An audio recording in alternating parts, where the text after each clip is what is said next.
লাউ কমে গেছে অনেকখানি। আসলে আজকে বাড়িতে রঙের কাজ করতেছি, একদিক দিয়ে আরেক দিক দিয়ে রান্না করতেছি। তো যারা যারা ভিডিওটা দেখতেছেন অবশ্যই পাশে থাকেন, লাইক কমেন্ট শেয়ার করেন।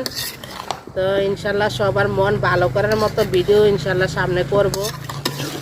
তো লাউ তরকারি আমি সুন্দর করে কষায় নিছি।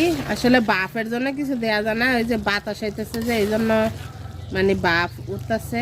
তো এখন ঝুল দিয়ে দিব, ঝুলের পানি।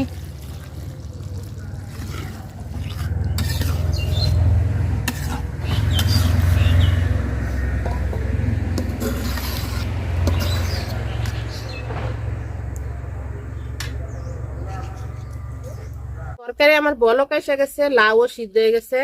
তো মাছগুলা দিয়ে দিব সব। গাছের জিনিস রান্না করে খাওয়ার মজাই আলাদা।